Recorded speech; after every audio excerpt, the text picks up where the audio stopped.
Hello friends, hello guys, मैं दिलजान भाटिया। मैं हनी भाटिया। स्वागत है आज की वीडियो में। आज हम देखने वाले हैं मायरी का 29th एपिसोड फाइनली 29 में पहुंच गए हैं। लेकिन हाँ। लेकिन लेकिन भाई ये ड्रामा इतना राहिला बड़ा है। ने अभी तो हाँ 60 62 64 पता नहीं हाँ कितने एपिसोड है। मतलब कब अभी तक तो का आधे सफर। हुए हैं अभी तो। हाँ, ये कह सकते हैं कि अभी हाँ, आधा आधे सफर हुए हमने हैं तय कर लिया है बिल्कुल। अपना। अब देखते और हैं, राहिला बहुत चंट चालाक निकली है। अब तो वो घर जाने की तैयारी कर रही है और इस वाले एपिसोड में शायद हबीब उसे ले जाए घर। इसमें माल मसाला होगा तगड़ा। बिल्कुल, अब आगे तो के एपिसोड आयशा के लिए बहुत भारी होने वाले हैं, तो कोई देखते कोई हैं। भी बात करने से पहले मेरे चैनल को सब्सक्राइब कर लो। नया चैनल है, नीचे डिस्क्रिप्शन में लिंक है, रिएक्शन पाजी नाम से। शेर ड्रामा, इश्क जलेबी ड्रामा दोनों चल रहे हैं। अमेजिंग रिएक्शन है, बहुत मज़ा आने वाला आप लोगों को, बिल्कुल मिस मत करना। और सबसे ज़रूरी बात, हनी भाटिया के चैनल पर नई ड्रामा सीरीज शुरू होने वाली है। बिल्कुल, आप कम्युनिटी पोस्ट चेक करो, जाके अपने फेवरेट ड्रामा को वोट करो। कौन कौन से सजेशन प्यार है। के सदके और दियारे दिल। बिल्कुल, तो इन अब दोनों प्यार में। के सदके जीत रहा है, हाँ, तो प्यार फिलहाल के उसके सदके ही वोट करना ज़्यादा आ रहे पड़ेगा। हैं। हाँ और इसमें मेन चीज ये है कि दीपांकर भाटिया भी आएंगे इस ड्रामे बिल्कुल में। आपको देखने को मिलेंगे। बिल्कुल। ज्यादा से ज्यादा लोगों तक पहुंचाओ। तो तो हम देखते हैं शुरू फिर। करते हैं 29th एपिसोड मायरी का। बातें करेंगे बाद में। अरे कहाँ जा रहे हो? बाहर जा रहा हूँ तो। और रात को तुम कहाँ थे? खाने पे क्यों नहीं थे? घर वाले सारे नाराज हो रहे हैं। काम के सिलसिले में किसी से मिलने गया हुआ था। अच्छा सुनो, ये घर के मामलात और काम के मामलात को ना अलग अलग रखो, यही बेहतर होगा। मुझे पता है तुम मेहनत कर रहे हो और काम कर रहे हो, लेकिन घर पे भी ध्यान दो, बहुत जरूरी है।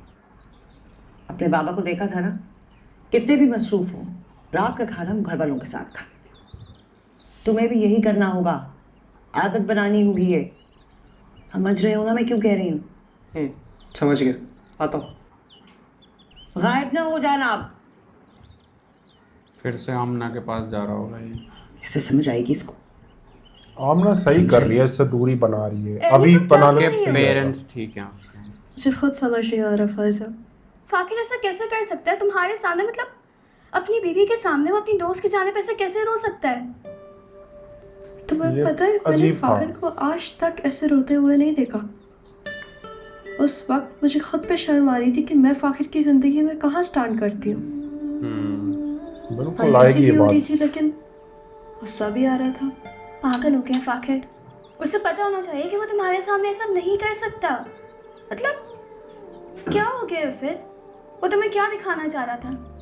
यही है कि उसकी जिंदगी में तुम्हारी कोई अहमियत नहीं? हाँ, फाकिर तो पहले ही आमना से मोहब्बत करता था, फिर ही तो उससे जबरदस्ती शादी हुई है। बिल्कुल। और आज मुझे ऐसा लगा कि उसके दिल में अभी भी आमना ही है। मैं तो कह रही हूँ बहुत अच्छा हो रहा है कि वो यहाँ से जा रही है। बस एक बार चली जाए ताकि फाकिर भी उसे भूल जाए। बोल नहीं फाकिर पाएगा। उसे भूल नहीं पाएगा। हाँ तो भले ना भूल पाए, वो दोनों एक दूसरे से दूर तो हो जाएंगे ना। दूर हो जाए या भूल ना पाए, क्या फर्क पड़ता है इससे? हम दोनों की जिंदगी तो नहीं बदलेगी ना। ना मैं उसके दिल में कभी जगह बना पाऊंगी और ना वो मेरे दिल में कभी जगह बना पाएगा। कितना ये गलत मुश्किल है। नहीं है यानी।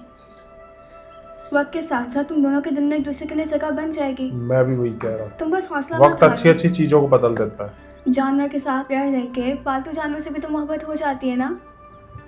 कैसी मिसाल दे रही हो तुम फैजा? इंसान और जानवर में कोई तो फर्क होता है ना। क्या फर्क होना चाहिए यानी? जब भेड़ बकरियों की तरह लड़कियों का रिश्ता करवा देते हैं बिना ये सोचे कि वो अपनी आगे की जिंदगी कैसे गुजारेंगे, तो फिर लड़कियों को भी खुद को भेड़ बकरियां ही कहना चाहिए। जानवर है ना। छोटी लेकिन बात सही कर रही है। ऐसी बातें कर रही हो फैजा? सही कह रही है। एनी, होगा तो वही जो बड़े चाहेंगे। हम तो अपनी जिंदगी वैसे ही गुजारेंगे जैसे बड़े चाहेंगे, है ना?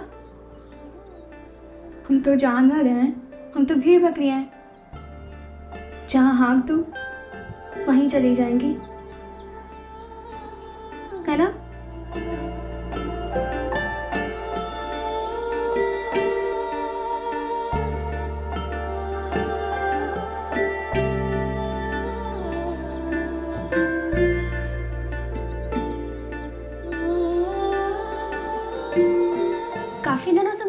कर रही हूँ, तुम बहुत चेंज सी लग रही हो।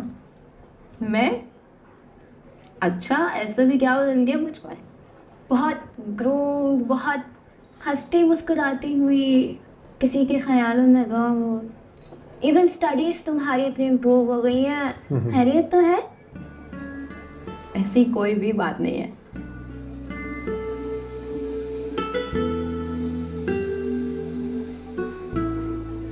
अरे हेमंत, तुम यहाँ? मैं अपनी दोस्त के साथ कॉफी पीने के लिए आई थी। आप भी कॉफी पीने ही आए होंगे ना? आए ज्वाइन करें, हमारे साथ बातें करेंगे। नहीं, तुम लोग बैठो, मेरे दोस्त ऊपर इंतजार कर रहे हैं। मैं जरा ग्रुप स्टडी का प्लान करने आया हुआ था। प्लीज बस थोड़ी सी देर। हेमंत, बात को समझो। वो सारे वेट कर रहे हैं ऊपर, मुझे जाना होगा। ठीक है, मैं तुमसे बाद में मिलता हूँ। बाय। कि दोनों सेम जगह पे कैसे? इत्तेफाक है। मुझे नहीं लगता इत्तेफाक होगा। मुझे लगता है ये सुनती है ऐसी बातें हाँ। कि कब क्या कहा जाता है कैसे। अरे वो मेरे ट्यूशन टीचर हैं। एक बात बताऊं, मुझे लगता है वो मुझे पसंद करते हैं। नो वे। डांटा?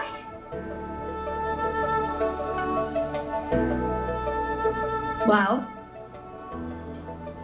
कहाँ तक पहुंची फिर तुम दोनों की बात? अभी तक तो कहीं भी नहीं, बस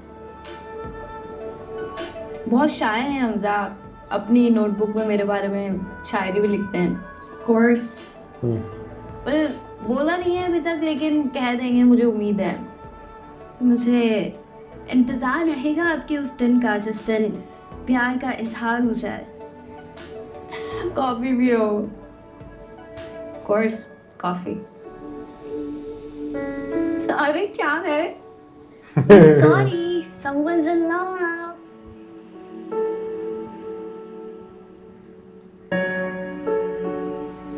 आगे समझदार चलो आदमी। ठीक है, अपना बहुत ख्याल रखिएगा, फिर बात होती है इंशाल्लाह।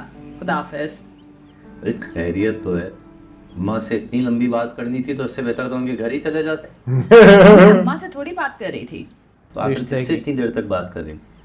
वो असद साहब थे ना, उनकी वाइफ अंजुम, उन्हीं से बात कर रही थी मैं।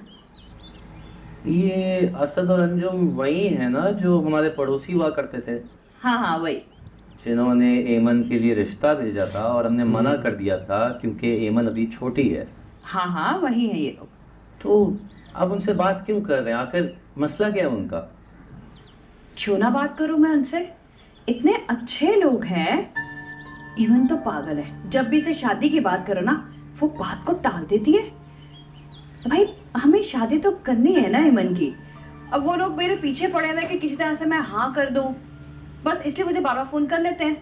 जबकि मैं उनको मना कर चुका हूँ। जब उन्होंने दबे अल्फाज में मुझसे एमन के रिश्ते की बात की थी तो मैंने उनको साफ साफ कह दिया था कि हम अपनी बेटी की इतनी कम उम्र में शादी नहीं करेंगे। बिल्कुल। आप नहीं समझेंगे सजाद, ये लड़की का मामला है। हमें तो उसके लिए अभी से रिश्ते देखना चाहिए ना। अब यार कैसी है, सोच है अगर लोगों वो की। शादी नहीं करना चाहती अभी तो वो कौन सा बारात लेके आ रहे हैं हम। अच्छा प्रपोजल है, हम मंगनी करके भी तो होल्ड कर सकते हैं ना उसे। दुनिया एक का बार आखिरी मैंने है कहा, ये। क्या पता इमन को भी लड़का पसंद आ जाए। फहमी, बात को समझ ले। हमारी एमन अभी नहीं मानी और मैं उसका पूरा साथ दूंगा। देखो मैं चाहता हूँ कि वो अच्छे तरीके से पढ़े, हाँ। ग्रेजुएशन करे, मास्टर्स पढ़ाई करे। क्यों, मैंने पढ़ाई जो कराऊं। दिल में आता है वो करे। उसकी भी उम्र ही क्या है, और मंगनी करके तो वैसे ही ध्यान बढ़ जाना है उसका। अजीब आप हैं आप। लोग तो चाहते हैं कि उनके बच्चे जल्द से जल्द सेटल हो जाएं।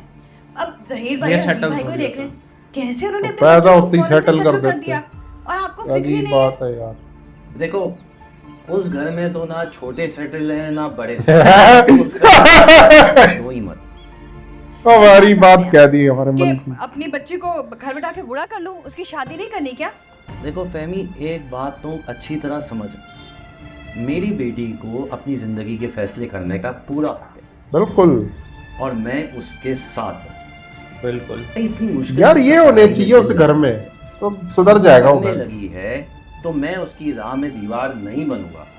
या इनके और जैसा ना ही आदमी तुम्हें हो बनने कोई एक। दूंगा। मैं बस ये अच्छी बात है। बहुत बढ़िया।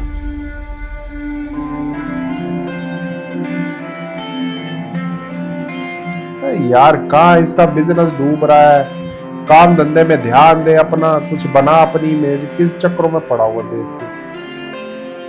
अब तो इसके बिजनेस की हालत उन्होंने देख ली, वो पहले, अब तो बिल्कुल उसके पेरेंट्स आमना के इसको पैसे मेहनत सोते करने भी का नहीं। टाइम है इसका, पता नहीं कहाँ आमना के चक्कर में पड़ेगा वो।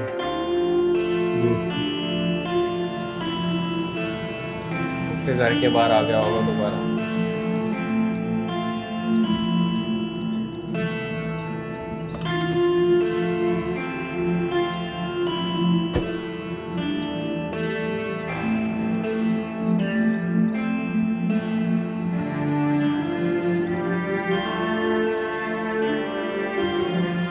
आफरीन, मैं ना थक गई हूँ प्रिटेंड कर करके कि हम दोस्त हैं। हम दोस्त नहीं हैं, समझ आ रही है तुम्हें? तुम्हारी ना शादी हो चुकी है और मैं स्टूपिड थी ये सोच के कि हम उसके बाद भी दोस्त रह सकते हैं। तुम जब जब एनी का नाम लेते हो, जब जब मैं तुम्हें उसके साथ देखती हूँ, मुझे दर्द होता है।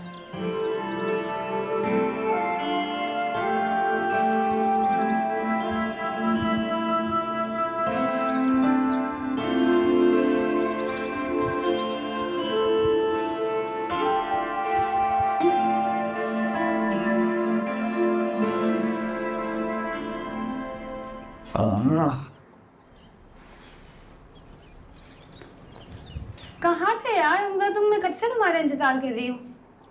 तुम मेरा इंतजार कर रही हो, मतलब कोई ना कोई काम तो जरूर होगा तुम्हें मुझसे। क्यों, मैं तुम्हें याद नहीं कर सकती? ये छोड़ो ना, ये कुछ सवाल है, मुझे समझा दो, कुछ भी समझ नहीं आ रहा मुझे। किरण अभी बिल्कुल भी नहीं, मैं बहुत थक गया हूँ, मैं तुम्हें कल समझा दूंगा। ठीक है, तुम इतने थके हुए क्यों लग रहे हो? क्या बताऊँ यार, स्कूल के बाद फिर ग्रुप स्टडीज, उसके बाद फिर ट्यूशन पढ़ाने जाना, पूरा दिन काम कर करके थक जाता हूँ मैं बहुत ज़्यादा। और अभी तो मुझे और मेहनत करनी है अपने आप के ऊपर यार। तो तुमने खुद को इतने झमेलों में क्यों फंसा लिया? वैसे तुम्हारी सबसे बड़ी मसरूफियत तो एनी की याद में आहें भरना है, बाकी सारे काम एक तरफ और एनी का गम अलग, है ना? गलत समझ रही हो तुम। मैं पूरा दिन अपने आप को मसरूफ इसीलिए रखता हूँ कि मैं उसकी यादों से दूर रह सकूँ।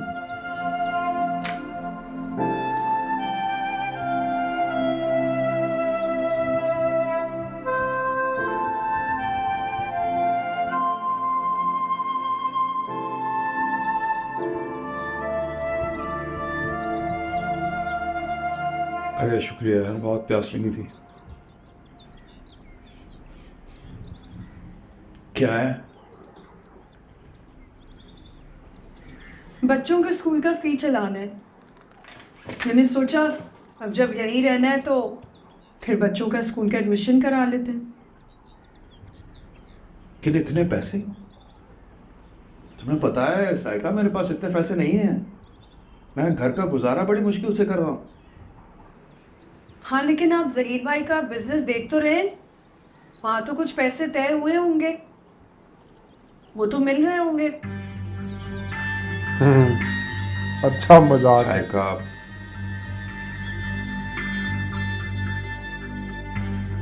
तो दोस्तों इसी के साथ मायरी का फर्स्ट पार्ट एंड होता है, मिलते हैं सेकंड पार्ट में। Bye bye.